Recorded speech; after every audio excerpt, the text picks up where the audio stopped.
जय हिंद स्टूडेंट। हमारे चैनल का उद्देश्य आप सभी को सभी विषय का कंसेप्ट से तैयारी कराना है, जिससे आप सभी अपने गोल को प्राप्त कर सके तथा सफल स्टूडेंट बन सके। Hello and welcome student, UCI 6 to 12 class में आप सभी का स्वागत है। चलिए आज हम लोग बात करने वाले हैं क्लास 7 का चैप्टर 3 ऊष्मा के बारे में। हम लोग ऊष्मा के बारे में जानेंगे और साथ ही साथ ताप क्या होता है, ऊष्मा को किस यंत्र से नापते हैं, समुद्री पवन किसे कहते हैं, यानी इस चैप्टर से रिलेटेड सभी बिंदुओं पर हम लोग चर्चा करने वाले हैं। तो जानेंगे कि आखिर हम लोग ऊष्मा यानी होता क्या है, इसको हम लोग अपने जीवन में कैसे बदलाव करते हैं और इसको हम लोग कैसे उसके अनुसार हम अपना जीवन व्यतीत करते हैं। तो आपको मालूम होना चाहिए कि जाड़े के दिनों में हम लोग ऊनी वस्त्र पहनते हैं, जबकि गर्मी के दिनों में वही हल्के रंग के और क्या बोलते हैं सूती वस्त्र पहनते हैं। ऐसा क्यों? आप लोगों ने कभी महसूस किया है कि हम लोगों ने बदलते मौसम के अनुसार अपना पहनावा क्यों करते हैं? क्या आपने कभी विचार किया है कि हम लोग आखिर ऐसा क्यों होता है कि हम लोग गर्मी में सूती वस्त्र पहनना अच्छा पसंद करते हैं, जबकि वही जाड़े के दिनों की बात की जाए तो जाड़े में हम लोग ऊनी वस्त्र पहनते हैं। तो दोस्तों, मैं आपको बतला देना चाहता हूँ कि गर्मी में होता क्या है कि गर्मी में हम लोग सफ़ेद या हल्के रंग के वस्त्र पहनते हैं, जो कि वो ऊष्मा का वो क्या करता है, रिफ्लेक्टिव कर देता है, यानी परिवर्तित कर देता है ऊष्मा को। वो क्या कर देता है, लौटा देता है, जिससे हमारा शरीर क्या होता है, ऊष्मा का स्थानांतरण हो जाता है, जिससे हमारा शरीर क्या होता है, सुकून से यानी हवा को आने जाने देता है, जिससे हमारा शरीर रिलैक्स पूर्ण रहता है। जबकि वही जाड़े के दिनों में हमारा ऊनी वस्त्र पहनते हैं, जो ऊनी वस्त्र में क्या होता है, वायु मौजूद होती है, जो ऊष्मा को हमारे शरीर से बाहर नहीं जाने देती है और हमें गर्मी पैदा करती है या गर्मी को महसूस कराती है। साथ ही साथ जानेंगे कि ऊष्मा को हम लोग छूकर भी महसूस करते हैं। जैसा कि गर्मी के दिनों में हम लोग क्या करते हैं, छांव पसंद करते हैं, और वही ठंडी की बात की जाए तो ठंडी के दिनों में हम लोग क्या करते हैं, धूप पसंद करते हैं। जैसा कि आपको आपके बुक में दिया हुआ है कि कुछ तालिका के माध्यम से आपको दिया गया है कि आइसक्रीम हमें कैसा महसूस होता है। तो आइसक्रीम को हम लोग जब छूते हैं तो हमें कैसा महसूस होता है, तो आइसक्रीम तो हमें ठंडा लगता है, यानी उसको हम लोग छू कर तो आसानी से पता कर लेते हैं कि आइसक्रीम क्या है, ठंडा है। वही चाय की कतली की बात की जाए तो चाय की कतली क्या होती है, वह ऊष्मा के कारण गर्म हो जाती है, तो वह क्या हो जाएगी, वह गर्म हो जाएगी, यानी ऊष्मा के कारण वह क्या हो जाएगी, कतली गर्म हो जाएगी। वही बात कर लेते हैं पुली तलने वाली जो छनावटा होता है, उसका क्या हो जाता है, वह सिरा क्या हो जाता है, एक सिरा तो डूबा है ही, लेकिन उसके स्थानांतरण से, यानी एक सिरा तो उसका मान लीजिए कि ये सिरा हो गया डूबा है ही, लेकिन इधर क्या हो जाता है, धारा प्रवाह से यानी ऊष्मा के स्थानांतरण से क्या हो जाता है, वह भी गर्म हो जाता है। तो यहाँ पर भी क्या कर लेंगे, वह गर्म हो जाता है। अब बात कर लेते हैं हम लोग अपने ऊष्मा को और किस चीज से उसको महसूस करते हैं।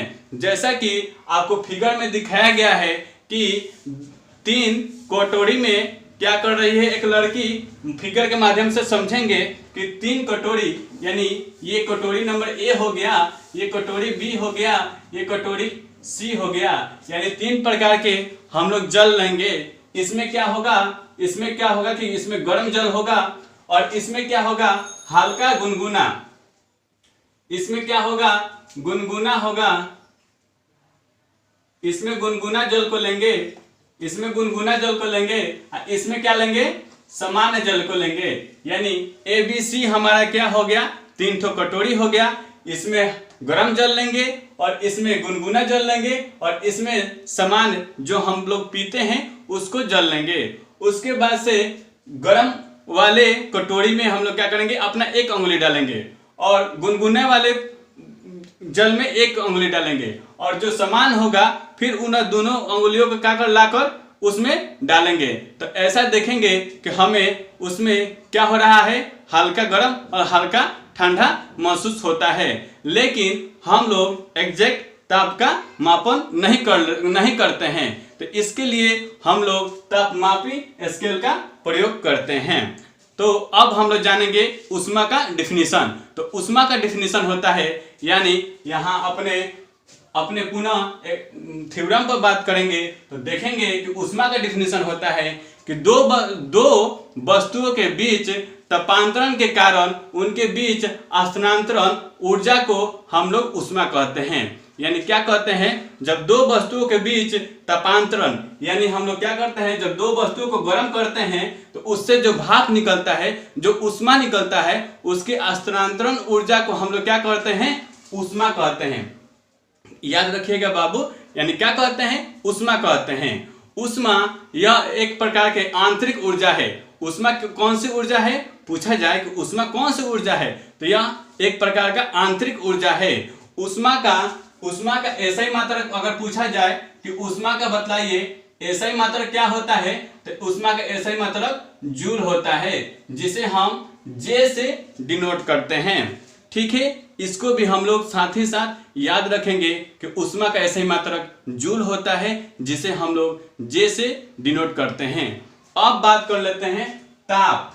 आखिर ताप होता क्या है, इसको भी जानेंगे। तो ताप वह ताप बताता है जिससे किसी वस्तु के तापमान को कितना गर्म है, कितना ठंडा है, इसको क्या करता है, बताता है। जैसा कि हम लोगों ने इस एग्जाम्पल पर समझा था कि अगर कोई एक लड़की हो जो एक गर्म जल ली हो और एक ठंडा और गर्म दोनों मिला हुआ जल ली हो, और सी में क्या की हो, एक गुनगुना जल ली हो, तो इसमें उंगली डुबोई हुई हो, अपने दोनों हाथ का दोनों उंगली डुबोई हुई है, और फिर कुछ समय बाद बी में अपने दोनों उंगली डुबो दोगी, उससे क्या महसूस होगा कि उसमें कुछ ठंडा और कुछ गर्म महसूस होगा, लेकिन इससे हमें स्पष्ट तापमान का पता नहीं चलता। इसीलिए हम लोग क्या करते हैं, थर्मामीटर का उपयोग करते हैं। तो थर्मामीटर का डिफिनीशन होगा कि ताप मापने के लिए उपयोग की जाने वाली युक्ति या यंत्र को हम लोग क्या कहते हैं, थर्मामीटर या तापमापी कहते हैं।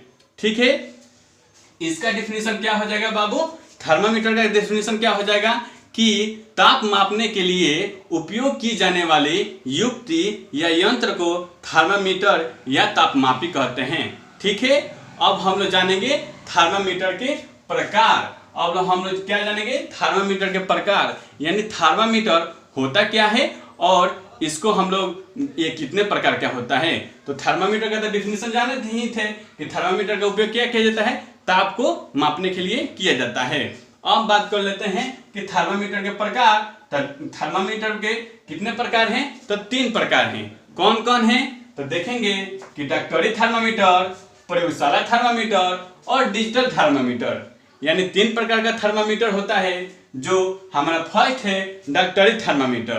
तो डॉक्टरी थर्मामीटर का परिभाषा होगा कि डॉक्टरी थर्मामीटर का परिभाषा होगा जिस युक्ति या यंत्र से हमारे शरीर का तापमान मापा जाता है, या उसे हम लोग क्या कहते हैं, डॉक्टरी थर्मामीटर कहते हैं। यानी जिस यंत्र या युक्ति से हमारे शरीर का तापमान मापा जाता है उसे हम लोग डॉक्टरी थर्मामीटर कहते हैं। डॉक्टरी थर्मामीटर में क्या होता है कि एक उसके सिरा पर, यानी एक थर्मामीटर के सिरा पर एक समान आकृति के एक पाइप होता है, जो सिरा पर क्या होता है, बल्ब लगा होता है। बल्ब में क्या होता है, एक उसमें क्या होता है, पारा भरा होता है। पारा भरा होता है और एक स्वस्थ मनुष्य की तापमान की बात की जाए, अगर आपसे पूछा जाए एक स्वस्थ मनुष्य की तापमान कितना होता है, तो 37 डिग्री सेल्सियस से लेकर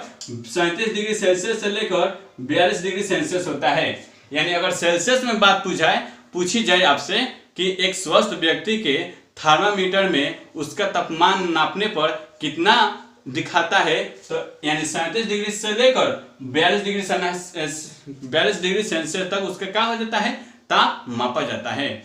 वही बात अगर फारेनहाइट की किया जाए तो फारेनहाइट में कितना होता है, ध्यान दीजिएगा, 98.6 से 98.6 फारेनहाइट से कितना होता है 98.6 फ़ारेनहाइट से 108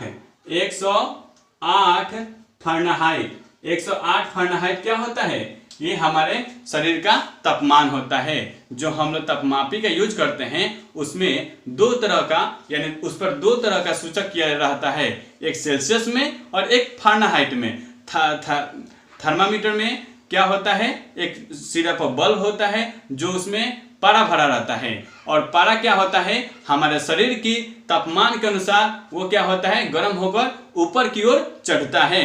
इसको भी हम लोग ध्यान रखेंगे कि जब हम लोग थर्मामीटर का उपयोग करते हैं तो थर्मामीटर का उपयोग करते समय जो क्या होता है यहाँ पर हमने लगाए, और यहाँ पर जो नोड होता है इस पर क्या होता है, ये हमारा बल्ब रहता है। इसमें क्या रहता है, इसमें पारा भरा रहता है जिसे डॉक्टर लोग यहाँ पर लगाते हैं, तो ये गर्म होकर, यानी इसको हम लोग कंघा में लगाते हैं तो गर्म होकर क्या होता है पारा हमारा ऊपर की ओर चढ़ता है, और जितना ऊपर जाता है उतना हम लोग उसके स्केल से नाप लेते हैं कि हमारा टेम्परेचर कितना है। अब बात कर लेते हैं थर्मामीटर की उपयोग की सावधानियां। तो इसको क्या करते हैं, थर्मामीटर उपयोग से करने से पहले क्या करते हैं, डॉक्टर से कहा जाए या आपको उसको क्या करना चाहिए, अच्छी तरह से धो लेना चाहिए, या डिटॉल या डिटॉल से क्या करना चाहिए, उसको साफ कर लेना चाहिए। और थर्मामीटर के बल्ब को पकड़कर नहीं छिड़कना चाहिए। कभी भी थर्मामीटर का उपयोग करते समय थर्मामीटर के बल्ब को पकड़कर नहीं छिड़कना चाहिए। और साथ ही साथ यह भी ध्यान रखना चाहिए कि थर्मामीटर का जो पारा है वह 37 डिग्री के नीचे है ना, यानी उसको अच्छी तरह उसकी ये एक सिरा पकड़कर और बल्ब वाले सिरा की तरफ अच्छा से छिड़क कर उसको क्या कर देते हैं, पुनः कंधा में लगाया जाता है। और छिड़कते समय, यानी इस तरह छिड़कते समय यह भी सावधानी रखनी चाहिए कि ये हमारा थर्मामीटर किसी ठोस वस्तु से टकराकर न टूटे। ठीक है, अब हम लोग बात कर लेते हैं प्रयोगशाला थर्मामीटर। प्रयोगशाला थर्मामीटर सिंपल यानी मानव थर्मामीटर से क्या होता है, लंबा और मोटा और बड़ा होता है। लेकिन इसमें क्या होता है, ये क्या होता है, तो वैसा युक्ति या यंत्र जिसको हम लोग किस में करते हैं, प्रयोगशाला में उपकरण या वस्तु को मापने में करते हैं। इसका उपयोग प्रयोगशाला और वस्तु में मापने के लिए उपयोग करते ही हैं, लेकिन साथ ही साथ इस बात को भी ध्यान रखते हैं कि हम जिस वस्तु को नाप रहे हैं उसी में क्या होना चाहिए, ये स्पर्श लगा होना चाहिए। अब इसको हम लोग जानेंगे कि इसमें तो बल्ब होता ही है, लेकिन इसका था यानी प्रयोगशाला थर्मामीटर का रेंज पूछा जाए तो इसका कितना होता है, तो 10 डिग्री सेल्सियस से लेकर 110 डिग्री सेल्सियस होता है। इसका उपयोग शरीर के तापमान मापने में नहीं किया जाता है। यह भी ध्यान रखना चाहिए कि जो हमारा प्रयोगशाला थर्मामीटर होता है इसका उपयोग केवल वस्तु को ही उसके तापमान को मापा जाता है, यह हम लोग मानव शरीर के तापमान को, टेम्परेचर को नहीं नाप सकता। यानी इसको हम लोग मानव शरीर में इसके जो भी हम लोग उपयोग करेंगे इसको वस्तु को ही नापने में करेंगे। अब बात कर लेते हैं तापमापी को बल्ब अथवा तरल जल से पूरी तरह से क्या होना चाहिए, घिरे रहना चाहिए। यानी जो हम लोग जैसे कि हमने पहले भी बताया था कि ये हमारा, मान लीजिए कि ये प्रयोगशाला वाला हमारा क्या है, थर्मामीटर है, तो इसको हम लोग जब नापेंगे तो ये क्या होना चाहिए, ये उस पात्र का पूरे जल से क्या होना चाहिए, घिरा रहना चाहिए। यानी आधा जल आधा ऊपर उठा रहेगा तो हमारा अच्छा से स्केल नहीं चढ़ेगा और ये हम लोग अच्छा से नहीं नाप सकेंगे। और एक बात और ध्यान रखना चाहिए कि प्रयोगशाला थर्मामीटर का उपयोग नापते समय क्या होना चाहिए, ऊर्ध्वाधर होना चाहिए। यानी उसको हम लोग क्या करना चाहिए, एकदम सीधा रहेगा, तभी उसको हम लोग अच्छी तरह से उसका तापमान को सूचित कर सकते हैं। नहीं तो वो तिरछा हो जाएगा या तिरछा हो जाएगा, टेढ़ा मेढ़ा हो जाएगा, तो हम लोग उसको नहीं नाप सकते हैं। उसको नापने समय हमेशा सावधानी बरतनी चाहिए कि वो हमारा प्रयोगशाला थर्मामीटर क्या होना चाहिए, हमेशा ऊर्ध्वाधर होना चाहिए और साथ ही साथ वह क्या होना चाहिए, उस पात्र में होना चाहिए। नहीं तो हम लोग क्या करते हैं कि अपना शरीर का टेम्परेचर तो नाप कर इस तरह देख लेते हैं कि हाँ इतना है, लेकिन प्रयोगशाला थर्मामीटर में क्या होता है कि नाप कर उसको हटाकर नहीं उसको लिख सकते हैं, यानी उसका पठन, उसका गणितीय पठन नहीं कर सकते हैं। ऐसा क्यों? क्योंकि हम उसको हटाएंगे तो उसका मान क्या हो जाता है, लो होने लगता है। इसीलिए उसको हम लोग क्या करते हैं, उसमें स्पर्श किए हुए, यानी जिस पात्र में होगा उस पात्र में स्पर्श किए हुए ही रहना चाहिए, तभी हम लोग उसको नाप सकते हैं। और साथ ही साथ इस बात का भी ध्यान रहना चाहिए कि प्रयोगशाला में नापते समय उस पात्र से आपका हाथ न सटे, नहीं तो वह जल सकता है। अब बात कर लेते हैं डिजिटल थर्मामीटर। डिजिटल थर्मामीटर में होता क्या है, वह ऐसी युक्ति है जिसमें पठन यंत्र लगा रहता है, यानी उसमें क्या होता है, झाड़ने वाले कोई बीमारी नहीं रहती है। वो डिजिटल जैसा होता है, जैसा कि हम लोगों ने फिगर के माध्यम से देखा कि जैसा कि वो क्या होता है, उसमें पठन अंक यानी गणितीय पठन अंक लगा रहता है। इस तरह कंधा में लगाएं और उसको क्या करें, देख लिए कि हमारा टेम्परेचर कितना है। तो इस युक्ति से ताप का मापन किया जाता है और इसमें पारे का उपयोग नहीं होता है। यानी इसमें क्या होता है, यानी दोनों थर्मामीटर में हम लोग देखें, प्रयोगशाला थर्मामीटर भी पारा का उपयोग किया जाता है और डिजिटल थर्मामीटर में पारा का उपयोग नहीं किया जाता है। अब हम लोग बात करेंगे अपने अगले टॉपिक पर है। अब हम लोग ये तो तीनों हम लोग उसके थर्मामीटर के तापमापी के बारे में उसको जान लिए, लेकिन थोड़ा जानेंगे कि आखिर इसका यानी जो भी तापमान के मापी यंत्र है, यानी तापमान मापी यंत्र है, उसका आविष्कारक कौन है, उसको किसने खोजा था, तथा इसको उसके बारे में हम लोग जानेंगे। तो देख रहे हैं कि सेल्सियस मापक्रम यानी सेल्सियस तापक्रम में यानी सेल्सियस का आविष्कार किसने किया था, तो एक वैज्ञानिक थे जो कि फ्रांस के वैज्ञानिक थे। कौन थे? एडर्सन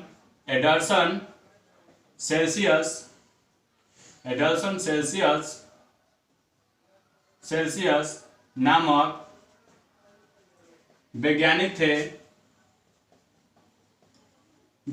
थे जिन्होंने क्या किया, सेल्सियस का खोज किया। सेल्सियस का खोज क्या किया जी, उन्होंने सेल्सियस को खोज किया। अब इसने कब खोज किया जी, तो ये भी ध्यान देखेंगे कि 1742 ईस्वी में सेल्सियस नामक वैज्ञानिक ने खोजा। और साथ ही साथ इसमें क्या होता है कि इसमें निचला बिंदु कितना होता है, निचला बिंदु जीरो से लेकर कितना तक, 100 डिग्री सेल्सियस तक क्या होता है, उस पर अंकन किया रहता है। यानी हमारे एडर्सन सेल्सियस वैज्ञानिक थे जिन्होंने उस थर्मामीटर पर क्या किया कि उन्होंने 0 से लेकर 100 डिग्री सेल्सियस तक उसको बराबर भागों में उसको क्या कर दिया, बांट दिया।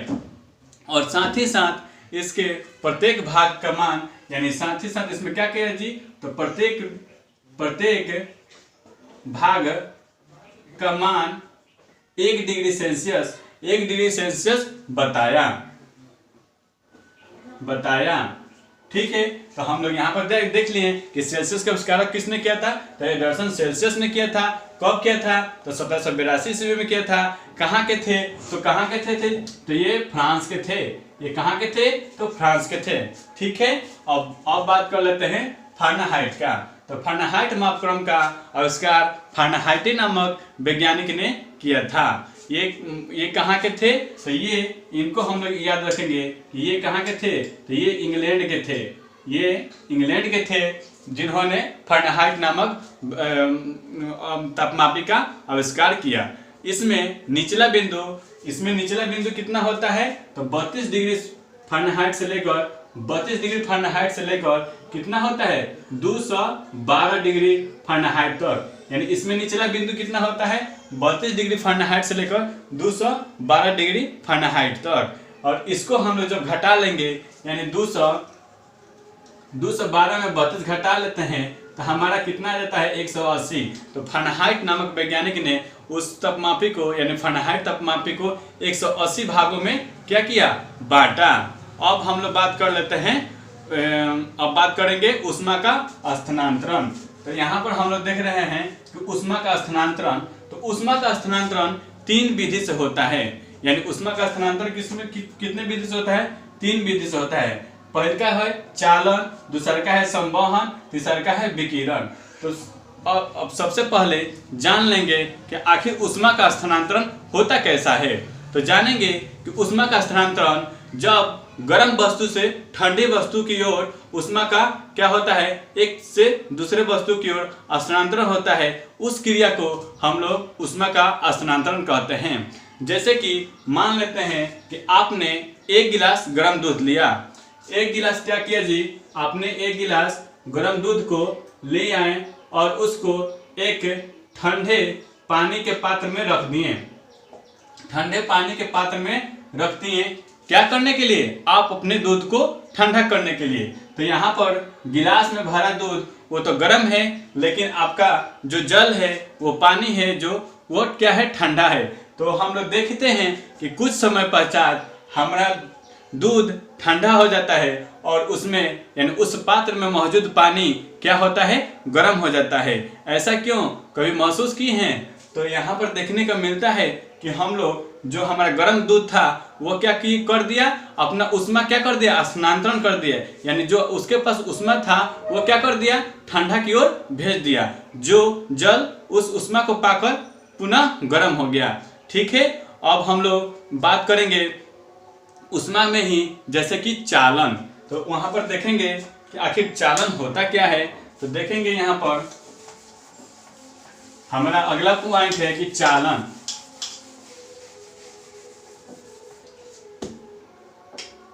हमारा ऊष्मा के स्थानांतरण में ही अगला पॉइंट क्या है बाबू, चालन। तो चालन में क्या होता है, यानी चालक में क्या होता है कि वैसा वस्तु जिससे होकर ऊष्मा स्थानांतरित होती है या एक जगह से यानी एक सिरा से दूसरे सिरा गमन करती है, उसे हम लोग क्या कहते हैं, चालन कहते हैं। जैसा कि हम लोगों ने चित्र में देखा है कि एक स्टील का पट्टी पर ईंटा से उसको क्या कर दिया जाता है, उसको चाप दिया जाता है और उस पर क्या किया जाता है, यहाँ पर बिंदु यानी मोम को कुछ बिंदु सटा दिया गया है और उसको एक मोमबत्ती के लोह द्वारा उसको गर्म किया जा रहा है।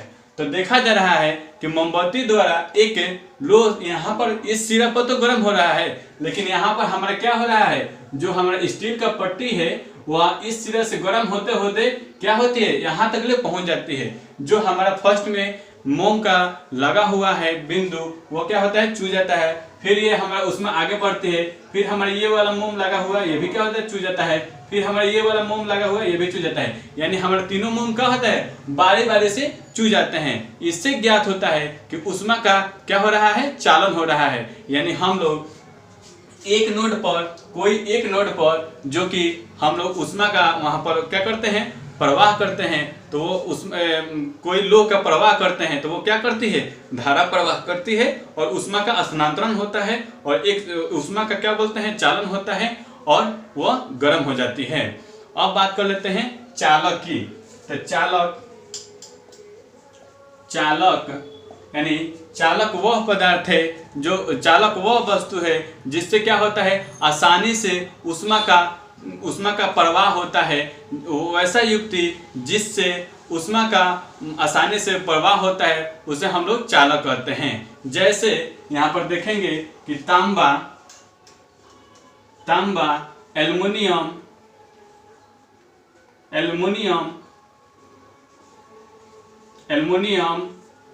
लोहा, ये सभी क्या है, ये ऊष्मा का चालक हैं। ये ऊष्मा का क्या है जी, चालक हैं। और साथ ही साथ ये भी बात ध्यान रखेंगे कि ये क्या करते हैं, ये एक नोड पर गर्म करने से इनमें क्या होता है, धारा यानी ऊष्मा का स्थानांतरण होने लगता है, यानी चालन प्रक्रिया द्वारा ये क्या हो जाते हैं, गर्म हो जाते हैं। अब बात कर लेते हैं कुचालक की। कुचालक तो चालक का जस्ट विपरीत है कुचालक। तो वैसा युक्ति जिससे अपने से होकर धारा को प्रवाह आसानी से नहीं होने देता है उसे हम लोग क्या बोलते हैं, कुचालक बोलते हैं। जैसे हम लोग इसमें ले लेंगे, कुचालक में क्या हो जाएगा, लकड़ी,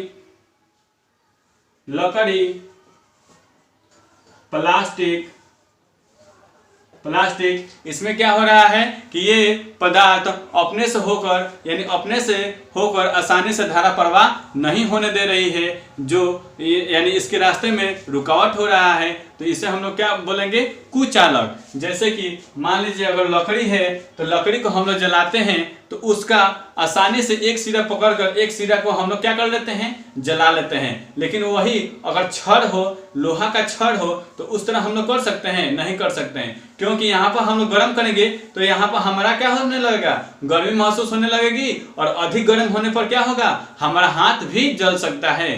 तो हम लोग इससे स्पष्ट हो जाता है कि जो हमारा तांबा है, लोहा है, एल्युमिनियम है, ये क्या करते हैं, ऊष्मा का स्थानांतरण करते हैं, ऊष्मा का चालन करते हैं। जबकि लकड़ी और प्लास्टिक है जो एक सिरा पर, अगर एक सिरा पर उसको गर्म कर रहे हैं तो वहीं पर वो क्या हो जाएगा, वहीं गर्म होगा, ना कि इधर यानी दूसरे सिरा पर वो नहीं आएगा। दूसरे एग्जाम्पल के तौर पर देखेंगे कि अगर एक क्या बोलते हैं, परख नली को यानी शीशे की नली को हम लोग गर्म करते हैं तो हमारा क्या होता है, वायु में भी हमारा ऊष्मा का स्थानांतरण होता है। वायु में भी क्या होता है, ऊष्मा का स्थानांतरण होता है। जब हम लोग गर्म करते हैं इस परख नली को यानी कांच की परख नली को हम लोग जब गर्म करते हैं तो ये भी क्या करता है, जब ऊपर हम लोग ऊपर वाले हाथ रखे हैं तो अधिक गर्मी महसूस होती है, जबकि ये साइड वाले हाथ को क्या होता है, कम गर्मी महसूस होती है। ऐसा क्यों, क्योंकि ऊष्मा वो क्या होता है, ठंडे यानी ठंडा चीज से ऊपर ऊष्मा क्या होता है, हल्का होता है, और वायु क्या होता है, भारी होता है। तो वायु यानी क्या होगा, नीचे दबेगा, और ऊष्मा क्या होगा, ऊपर जाएगा। तो यानी ऊपर जाता है तो अधिक हमें क्या होते हैं, गर्मी महसूस होती है। जबकि ये हम लोग हाथ तिरछे रखे हैं तो तिरछा वाले हाथ में क्या हो रहा है, कम गर्मी महसूस हो रही है, यानी कम ऊष्मा प्रवाह हो रहा है। जबकि ऊपरी हाथ में क्या हो रहा है, अधिक गर्मी महसूस हो रही है, अधिक ऊष्मा क्या हो रहा है, अधिक उसमें प्रभावित हो रहा है। ये जो हम लोग चित्र के माध्यम से उसको समझें, देखें। अब हम लोग बात करेंगे आगे अपने अगले टॉपिक ऊष्मारोधी पर। तो ऊष्मारोधी यानी ऊष्मारोधी क्या होता है कि जो ऊष्मा के कुचालक होते हैं उसे हम लोग क्या करते हैं, ऊष्मारोधी होते हैं। यानी जो ऊष्मा का क्या करते हैं, कुचालक होते हैं, यानी ऊष्मा को क्या करते हैं, आने जाने नहीं देते हैं, उसे हम लोग क्या कहते हैं, ऊष्मारोधी कहते हैं। अब हम लोग बात कर लेते हैं संवहन। तो संवहन में होता क्या है कि द्रव तथा गैस ऊष्मा का क्या होते हैं, कुचालक होते हैं। द्रव तथा गैस ऊष्मा का कुचालक होते हैं, इसलिए इन्हें चालन विधि द्वारा गर्म नहीं किया जा सकता। ये दूसरा विधि, इसको हम लोग स्थानांतरण विधि द्वारा क्या करते हैं, गर्म किया जाता है, जिसे हम लोग संवहन विधि कहते हैं। यानी इसका क्या करते हैं, ये चालन विधि द्वारा गर्म नहीं होता है। यानी इसको हम लोग चालन विधि द्वारा गर्म न कर इसको हम लोग क्या करते हैं, स्थानांतरण विधि द्वारा गर्म होता है, जिसे हम लोग संवहन कहते हैं। संवहन में ही जानेंगे कि जब हम लोग हमारा सूर्य के प्रकाश धरती पर पड़ता है, यानी हमारा सूर्य का प्रकाश क्या होता है, धरती पर पड़ता है, जब यानी उसके प्रकाश जब धरती पर पड़ता है तो हमारा धरती क्या हो जाता है, पृथ्वी क्या हो जाता है, गर्म हो जाता है। यानी समुद्र से पहले क्या हो जाता है, हमारा पृथ्वी जल्दी ही गर्म हो जाता है। और गर्म होने के पश्चात यहाँ से क्या होता है कि गर्म यहाँ के वायु होते हैं, जो ऑक्सीजन होते हैं, वो गर्म होकर क्या करने लगते हैं, ऊपर उठने लगते हैं, ऊपर यानी ऊपर जाने लगते हैं। ऊपर जब जाने लगते हैं तो इसको यानी इस खाली जगह को भरने के लिए क्या होता है, हमारा समुद्री समीर क्या होता है, उसको यानी समुद्र की ओर से आने वाली हवा क्या करती है, पृथ्वी पर खाली जगह को भरती है, जिससे क्या होता है, आंधी आता है, या क्या होता है, अधिक हम लोग क्या कहते हैं, हवा को महसूस करते हैं। इसीलिए क्या किया जाता है कि समुद्र के किनारे या तटीय क्षेत्र के किनारे उसके घर के दरवाजे क्या होते हैं, समुद्र के सामने बनाया जाता है, जिससे अच्छा हवादार या अच्छा क्या मौसम को वो लोग महसूस करते हैं। इसके ठीक विपरीत रात्रि के समय क्या होता है वहां पर कि रात्रि के समय में ये समुद्र का जल धीरे धीरे क्या होने लगते हैं, ठंडा होने लगते हैं। ठंडा होने के पश्चात यानी जो थल होते हैं ठंडा होने लगते हैं, तो इसको भरने के लिए फिर क्या होता है, थल समीर उस समुद्र को ओर बढ़ता है।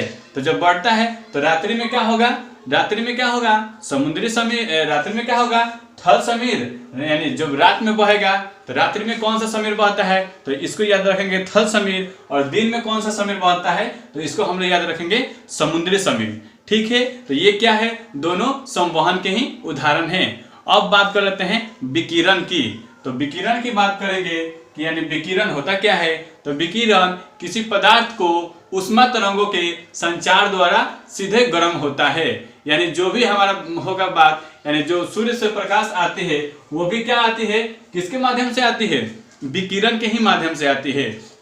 यानी जो भी हम लोग सूर्य से मिलने वाली ऊर्जा, यानी सूर्य से मिलने वाले प्रकाश को हम लोग किसके माध्यम से आता है, तो ये हमारा आंसर होना चाहिए कि विकिरण के माध्यम से ही आता है। जैसे कि सूर्य में ऊष्मा पृथ्वी तक विकिरण विधि द्वारा ही आता है। और क्या बोलते हैं कि जब हमारा सूर्य, जब हम लोग ठंडी के मौसम में क्या करते हैं, जो धूप लेते हैं वो हमें अच्छी महसूस होती है, उसमें क्या होता है, उसमें विटामिन डी रहता है। यानी उस सूर्य के प्रकाश में जो सुबह सुबह लेते हैं उसमें क्या होता है, विटामिन डी होता है, उसमें विटामिन डी पाया जाता है, जो हमारे क्या होते हैं, वो बहुत ही रोगों में रोधक प्रतिरोधक क्षमता बनाए रखते हैं। इस तरह हम लोगों ने अपने सभी थ्योरम को पढ़ा। और एक और बात पर एक और बिंदु पर बात कर लेते हैं। इसमें क्या होता है कि सर्दियों तथा गर्मियों में हमारे पहनने का वस्त्र, यानी हम लोग पहले भी चर्चा किए थे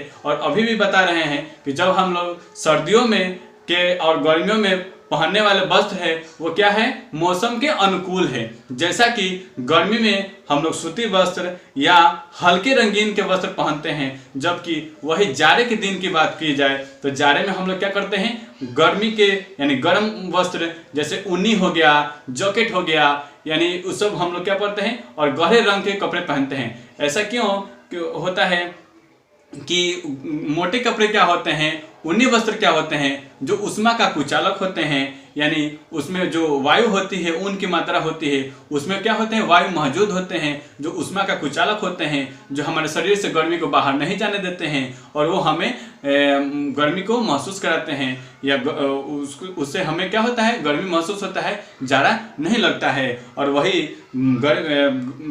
गर्मी की बात की जाए तो गर्मी में हम लोग सूती वस्त्र पहनते हैं कि ताकि वो आसानी से हवा को आर पार कर सके और हमें रिलैक्स फुल महसूस होके। और साथ ही साथ इस बात पर भी ध्यान रखेंगे कि हमें काला यानी काला छाता के, हम लोग गर्मियों के मौसम में काला छाता क्यों नहीं यूज करते हैं, वो क्यों सफ़ेद छाता का यूज करते हैं। तो हम लोग देखते हैं कि काला छाता क्या होता है, काला वस्त्र क्या होता है, गर्मी का अवशोषक होता है, यानी ऊष्मा का अवशोषक होता है। तो काला छाता लेंगे तो हमारा क्या होता है, वो अधिक गर्मी महसूस कराता है। जबकि सफ़ेद छाता से क्या होता है, यानी सफ़ेद रंग से क्या होता है कि वह ऊष्मा को, उस पर तो ऊष्मा पड़ता ही है लेकिन उसको क्या करता है, रिफ्लेक्टेड कर देता है, यानी उसको वापस भेज देता है। इससे क्या होता है, हमें कम गर्मी महसूस होती है। ठीक है, और एक बात पर बात कर लेते हैं कि आपने अपने घरों में कभी देखा होगा कि एक रंगीन सुराही है, या उसको क्या बोलते हैं, केतली है। इसमें क्या है, हमें जल गर्म करना है तो ये हमारा क्या है, इसका पेंदी काला है, इसका पेंदी क्या है जी, काला है। और एक हम लोग सफ़ेद सुराही ले लिए, इसमें हम लोग जल गर्म करना है, यानी सफ़ेद कतली ले लें, इसमें जल गर्म करना है। तो आपसे पूछा जाएगा कि बतलाइए कि किस में जल जल्दी गर्म हो जाएगा, जबकि जल की मात्रा क्या है, दोनों में समान है, दोनों में बराबर है। तो आपका आंसर क्या होना चाहिए कि काले पात्र वाला बर्तन में क्या होगा, जल्दी जल क्या हो जाएगी, गर्म हो जाएगी। ऐसा क्योंकि काले पात्र में जो भी जल है वो काला वस्त्र या काला पात्र क्या होता है, ऊष्मा का सुचालक होता है, ऊष्मा का अवशोषक होता है। ऊष्मा को जल्दी सोखने में उसको क्या करता है, जल्दी एब्जॉर्ब कर लेता है। जल्दी एब्जॉर्ब करेगा तो क्या होगा, उसको जल्दी क्या हो जाएगा, वो गर्म हो जाएगी, यानी जल गर्म हो जाएगी। और जबकि ये उसको गर्म होने में अधिक समय लगेगा। क्योंकि वो सफ़ेद है, सफ़ेद वस्त्र या सफ़ेद कोई भी वस्तु ऊष्मा का उतना चालक नहीं होता है। ठीक है, इस तरह हम लोगों ने अपने सभी थ्योरमों पर चर्चा किया। अब हम लोग अपने क्वेश्चन पर बात करेंगे। तो फर्स्ट मेरा क्वेश्चन है कि ऊष्मा चालक और ऊष्मा रोधी में अंतर स्पष्ट कीजिए। यानी हम लोग फर्स्ट क्वेश्चन पर बात करेंगे।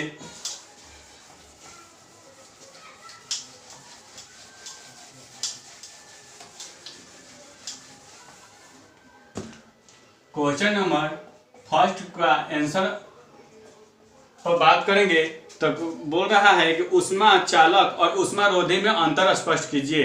तो हमारा आंसर होगा, आप लोग आंसर लिखिएगा नोटबुक में कि जो पदार्थ अपने से होकर ऊष्मा एक सिरे से दूसरे सिरा तक ऊष्मा जाने देती है उन्हें ऊष्मा का सुचालक कहते हैं।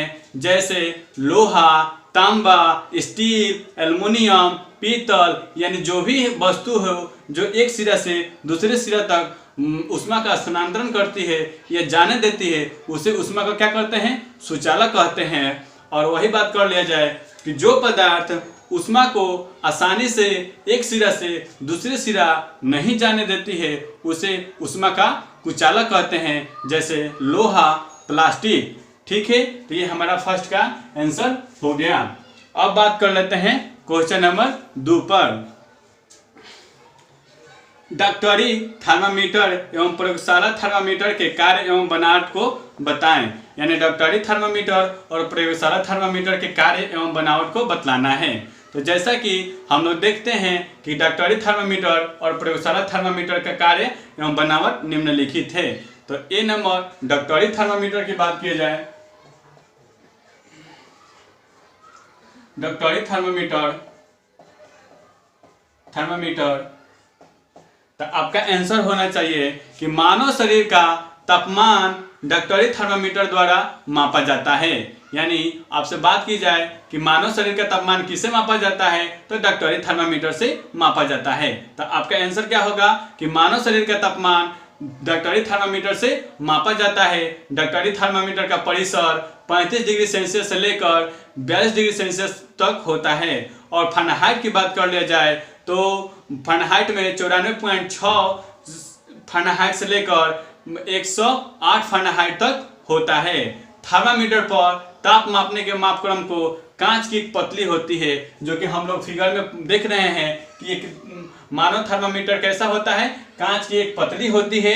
कांच की एक पतली होती है जो एक लंबी समान व्यास की बनी होती है, जिस पर यानी जिसके एक सिरा पर क्या होता है, बल्ब लगा होता है और उसमें क्या होता है, पारा भरा रहता है। उसमें पारा भरा रहता है जो गर्म होकर नली के सिरे से ऊपर चढ़ता है, जो हमें ताप सूचक के रूप में बताता है। ठीक है, ये तो हो गया हमारा डॉक्टरी थर्मामीटर। अब हम लोग बात कर लेते हैं प्रयोगशाला थर्मामीटर के। तो प्रयोगशाला थर्मामीटर बड़े तथा चौड़े होते हैं। यानी डॉक्टरी थर्मामीटर के तुलना में प्रयोगशाला थर्मामीटर क्या होता है, बड़े तथा चौड़े होते हैं और विभिन्न प्रकार के वस्तुओं को मापने में कार्य करते हैं और विभिन्न प्रकार के वस्तुओं को मापने में कार्य करते हैं। तथा इस थर्मामीटर को हम लोग क्या कहते हैं, प्रयोगशाला थर्मामीटर। और इसके रेंज की बात की जाए तो इसका रेंज 10 डिग्री सेल्सियस से लेकर कितना होता है बाबू, 10 डिग्री सेल्सियस से लेकर 110 डिग्री सेल्सियस तक होता है। इसके रेंज कितना होता है, 10 डिग्री सेल्सियस से लेकर 110 डिग्री सेल्सियस होता है। तथा इसे भी गणितीय पाठ्यांक द्वारा हम लोग क्या करते हैं, मापते हैं। यानी इसका भी हम लोग क्या करते हैं, गणितीय पाठ्यांक द्वारा ही मापते हैं। यानी उसको भी हम लोग क्या करते हैं, गणितीय पाठ्यांक द्वारा इसको इस तरह देकर मापते हैं। तो उसमें भी क्या होता है, हम लोग अनेक प्रकार के वस्तु नापते हैं और उसको अपने नोटबुक में गणितीय पाठ्यांक के द्वारा ही सूचित किया जाता है। अब बात कर लेते हैं क्वेश्चन नंबर 3 पर। क्वेश्चन नंबर 3 है कि सर्दियों में एक मोटे कपड़े की अपेक्षा उसी मोटाई के कई परतों वाला वस्त्र अधिक गर्मी प्रदान करता है, क्यों? तो हमारा आंसर होगा कि मोटे वस्त्र की तुलना में उसी मोटाई के परतों का बना वस्त्र अधिक गर्मी प्रदान करता है, क्योंकि कई परतों के बीच वायु विद्यमान होती है। क्या होता है? कई परतों के बीच वायु विद्यमान होता है और वायु ऊष्मा का कुचालक होता है और वायु शरीर की गर्मी को बाहर नहीं निकलने देता है, जिसके कारण हमें उष्णता महसूस होती है। यही कारण है कि हमें सर्दियों के दिनों में गर्मी उसी मोटाई के वस्त्र की अपेक्षा हमें कई परतों वाले वस्त्र पहनते हैं। ठीक है, इसका आंसर यही होगा। अब हम लोग बात कर लेते हैं क्वेश्चन नंबर 4 पर। क्वेश्चन नंबर 4 को देखेंगे। गर्म जलवायु वाली जगहों पर घरों को उजले रंग से रंगने की सलाह क्यों दी जाती है? यानी क्वेश्चन नंबर 4 में बोला गया है कि गर्म जलवायु जहां होती है वहां पर उजले रंग से घरों को क्यों रंगने के लिए सलाह दिया जाता है। तो हमारा आंसर यहाँ पर ये हो जाएगा। आंसर हम लोग ये देंगे कि दीवारों पर उजले रंग से रंगने से सफेद दीवारों क्या होता है? ऊष्मा का कम क्या होता है? अवशोषक होता है, यानी ऊष्मा कम अवशोषक करता है। और यदि घरों के दीवारों पर जो कम ऊष्मा अवशोषण होगा तो हमें क्या होगा? घर के अंदर तापमान कम होगा, जिससे हमें कम गर्मी की महसूस होगी, इससे हमें अधिक गर्मी महसूस नहीं होगी। और वही उजला या कम रंग गहरे रंग की अपेक्षा क्या होता है? कम अवशोषक होता है। यही कारण है कि हमें तटीय क्षेत्रों पर गर्म जलवायु वाले जगह पर क्या किया जाता है कि उसको सफेद या हल्के रंग को रंगने की सलाह दी जाती है, क्योंकि वो क्या होता है? वो ऊष्मा का कम अवशोषक होता है, जो हमें उस रूम के उस कमरे के तापमान नियंत्रित बनाए रखने में मदद करता है। अब बात कर लेते हैं क्वेश्चन नंबर 5 पर। क्वेश्चन नंबर 5 है मेरा, कॉलम ए कॉलम बी के शब्दों का मिलान कीजिए। यानी 5 के ए में देखेंगे कि हमारा क्या है कि गहरे रंग के कपड़े पसंद करते हैं। यानी गहरे रंग के कपड़े कब पसंद करते हैं? तो हमारा इसका आंसर हो जाएगा कि गहरे रंग के वस्त्र कब पसंद करते हैं? सर्दी में जाहिर सी बात है, हमने थ्योरम में भी पढ़ा था और अपने क्वेश्चन आंसर में भी किया कि गर्मी में सर्दी में क्या होता है? हम लोग गहरे रंग के वस्त्र पहनते हैं। ठीक है, अब बात कर लेते हैं क्वेश्चन नंबर 5 के 2 पर। 5 के 2 है मेरा। 5 के 2 देखेंगे कि समुद्र समीर बहने का समय, यानी समुद्री समीर कब बहता है? तो समुद्री समीर हमारा दिन में बहता है। समुद्री समीर कब बहता है बाबू?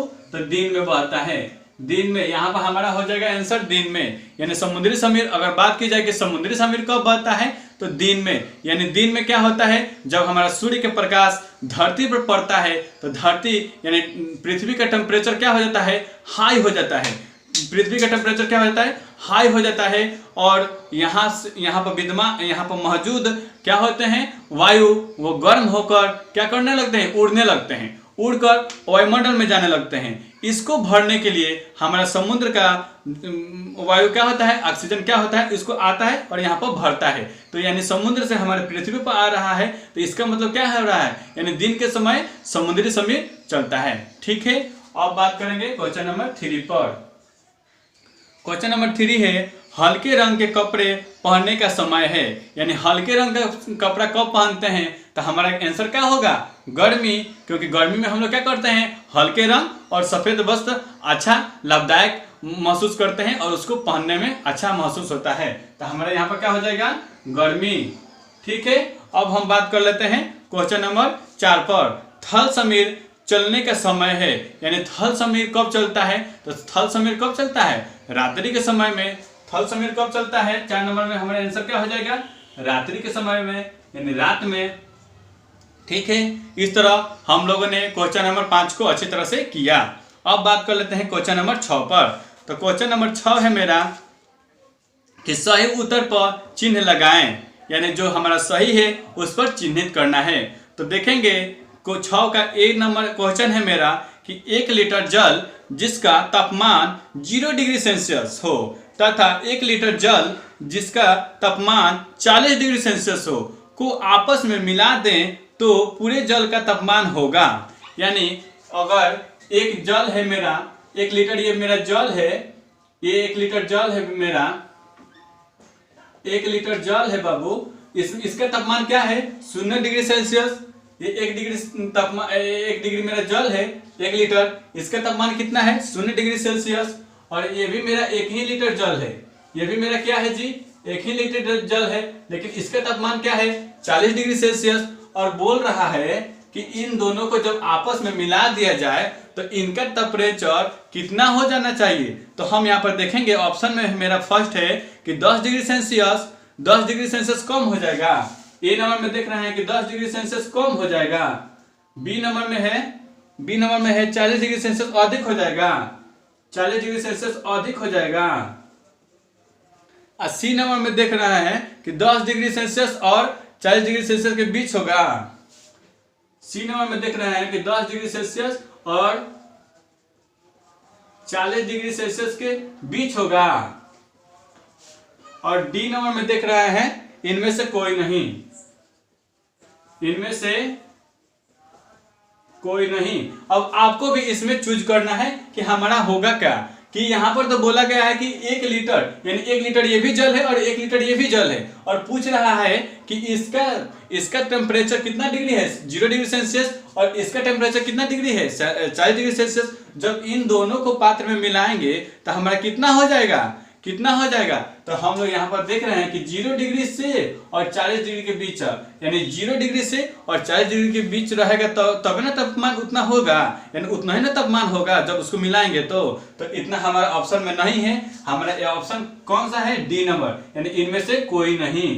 यानी यहाँ पर हमारा ऑप्शन कौन सा हो जाएगा, इनमें से कोई नहीं, क्योंकि ये सब हमारे ऑप्शन सुटेबल नहीं है। इनको हम लोग काट देंगे। हमारा आंसर क्या होगा डी नंबर, इनमें से कोई नहीं।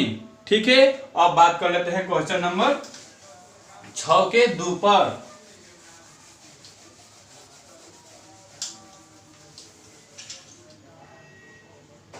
का 2 देखेंगे। 6 का 2 है बर्फ में लकड़ी का चम्मच डाला जाए, यानी बर्फ में लकड़ी का चम्मच डाला जाए तो क्या होगा। ऑप्शन नंबर ए है कि चालन के कारण दूसरा सिरा ठंडा हो जाएगा, चालन के कारण दूसरा सिरा ठंडा हो जाएगा, चालन के कारण दूसरा सिरा ठंडा हो जाएगा। बी नंबर में देख रहे हैं, कह रहा है कि चालन के कारण गर्म हो जाएगा, चालन के कारण गर्म हो जाएगा। सी नंबर में देख रहे हैं कि सी नंबर में है मेरा कुचालक होने के कारण कोई प्रभाव नहीं पड़ेगा। सी नंबर में देख रहे हैं कि कुचालक होने के कारण कोई प्रभाव, यहाँ पर कोई प्रभाव नहीं होगा। डी नंबर में देख रहे हैं, कह रहा है कि सुचालक होने के कारण ठंडा हो जाएगा, सुचालक होने के कारण ठंडा हो जाएगा।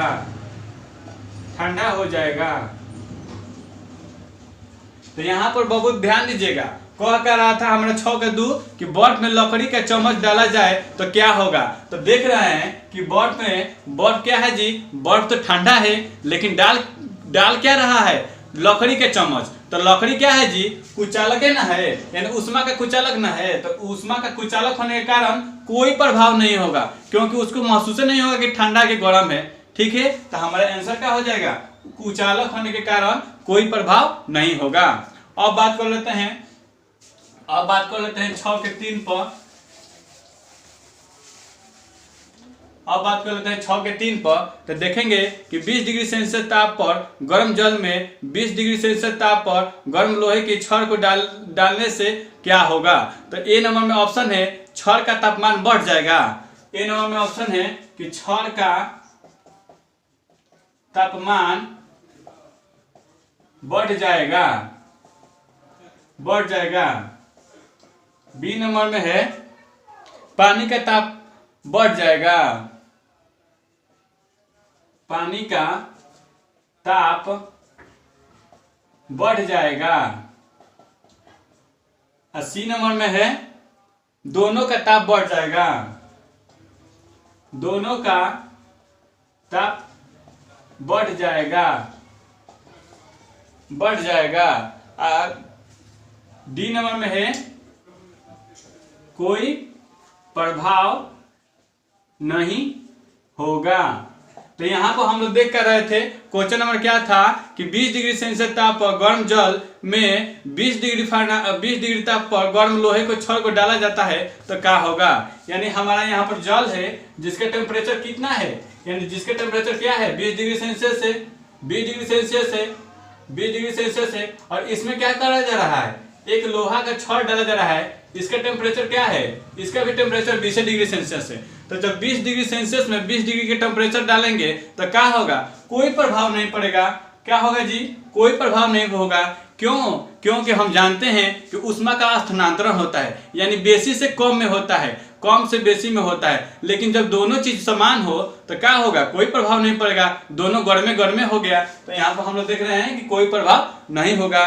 क्योंकि क्या होता है, ऊष्मा क्या होती है, कम ऊष्मा से अधिक ऊष्मा से कम ऊष्मा में जाती है। जैसा कि हम लोग दूध और पानी का दूध और पानी वाला एग्जाम्पल पढ़े थे कि अगर गर्म दूध होगा तो ठंडा पानी को क्या कर देगा, ऊष्मा उसमें स्थानांतरण करके इसको भी ठंडा पानी को क्या कर देगा, गर्म कर देगा ना। तो इस तरह यानी कोई भी वस्तु अधिक ऊष्मा है तो वो अधिक ऊष्मा से कहाँ जाएगी, कम ऊष्मा वाले पदार्थ में। तो यहाँ पर तो दोनों चीज क्या है, समान है। तो यहाँ पर हम लोग देख रहे हैं कि कोई प्रभाव नहीं होगा। इस तरह हम लोगों ने अध्याय 3 का पूरा थ्योरम और क्वेश्चन आंसर अच्छी तरह से किया। अगर अपने थॉट के सीड्स को एक्शन का पौधा बनाना है तो चैनल को सब्सक्राइब कर लीजिएगा, बेल आइकन को प्रेस कर लीजिएगा ताकि इससे जुड़े रिलेटेड सभी वीडियो आपको मिलता रहे और आपकी तैयारी और बेहतर बनी रहे। धन्यवाद दोस्तों, आपको हमारे साथ बने रहने के लिए। Thank you.